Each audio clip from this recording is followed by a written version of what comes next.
I will never rush the solemn decision of sending you into harm's way. I won't risk your lives unless it is absolutely necessary. And if it is necessary, we will back you up to the hilt. Welcome back to Harvard. That's, of course, President Obama speaking to troops at the Naval Air Station in Jacksonville. And a likely window of time, by the way, for him to make that solemn decision about whether to send more troops to Afghanistan apparently is going to be between the November 7th runoff election over in Afghanistan, where Karzai is up for re-election again, and sometime before the president leaves the country for Asia on November 11th. So he's got about a 4-day window. He's advertising it now for some reason. The irony is he's going to do it right before Armistice Day, November 11th. Anyway, today 8 American service people were killed in one of these IED situations where an IED blew up, and then they opened fire on our guys and women. It's horrible. 55 people now have been killed this month, just in October, and October's not over yet. And to mark this horror over there, we got a new movie out we want to talk about tonight with the great movie star Woody Harrelson. He's in this movie, sitting right next to me. We're going to look at some highlights right now. At ease. First of all, men don't ask for directions, much less soldiers. Soldiers on a notification definitely, positively, do not ask for freaking directions. No GPS, no MapQuest. We navigate. Second, you never want to park too close. They hear a car park, go to the window, see 2 soldiers getting out. It's just a minute of torture. Oh, I should warn you, some of them do have guns. Wow, that's Woody Harrelson. He sits with me right now. He stars in a new movie you saw a bit of, The Messenger. It's about servicemen who have to go out and tell the people of America that they've lost their son or daughter in battle in the service of their country. He's made great movies, this fellow. Indecent Proposal, Trans-Siberian, a recent movie I really like. Natural Born Killers, hellacious movie. I mean, a great movie. Oliver Stone flick. And, of course, everybody got to know him in Cheers all those years. Those people that don't go to movies saw him in Cheers. Thank you, Woody. Thank you, Chris. It's great to have you on, but this is a somber subject. We had Kevin Bacon on a while ago in that great flick, an HBO flick, actually, it wasn't theatrical, about a guy who has to take the body home. You're talking about your character has to give the bad news. Yeah, myself and Ben Foster play casualty notification officers, you know, and so it's about really people dealing with the consequences of war, you know. But in the end, it's a very hopeful and uplifting movie. What's the procedure for telling parents? It's going well. And loved ones, wives and husbands? Well, now they do within 24 hours of someone. They try to do it within 4 hours of someone dying. They go notify, and they just go to the door and knock on the door and let the people know. Let's take a look at another piece from the Messenger.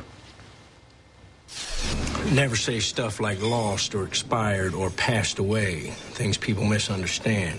I knew this guy who once told this old lady that her grandson was no longer with us. She thought he had defected to the enemy, started calling him a traitor.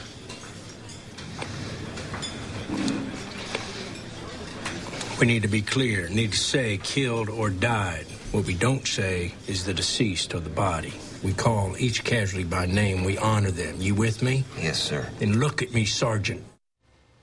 Wow. A lot of ceremony here. A lot of ceremony? Ceremony. I mean, it has to be done a certain way. Yeah. They're very specific about it, and one of the big things which Ben Foster's character crosses the line of is never to touch the NOK, the next of kin. But yeah, they do. What happened then? Well, you're just not supposed to do it. And anyway, my character gets really upset with his over it.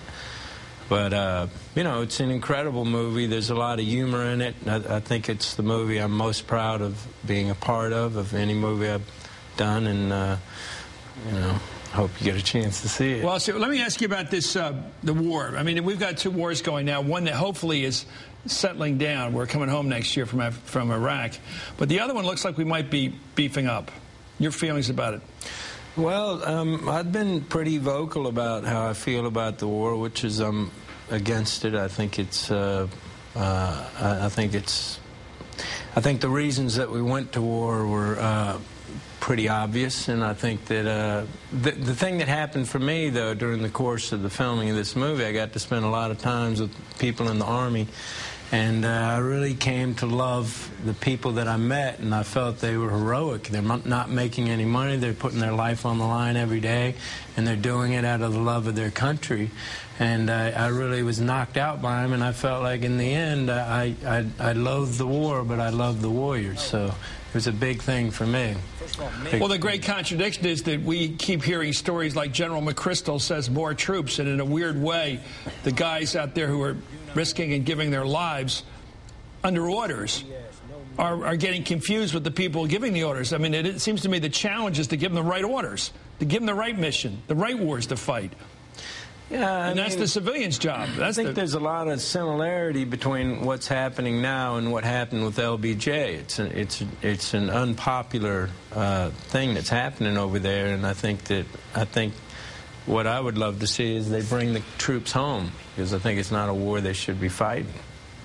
What do you make of Barack Obama's predicament? He ran and said that was the necessary war, that Iraq was a mistake, that we didn't have to do that. But this one we went in to chase the Taliban so we could get rid of them because they allowed al-Qaeda to operate. Well, and his challenge now is the military guy over there, McChrystal, saying I need another 40,000 troops. If he doesn't give them the 40,000, he's not giving his guy enough to carry out the mission he gave him. Yeah, I mean, there's a lot of parallels between this and Vietnam, and I just hope that, you know, I think probably what LBJ should have done was pull those troops out earlier, even though it seemed like that wasn't the move at the time, and I think that's what should happen here. But then again, I'm just an actor.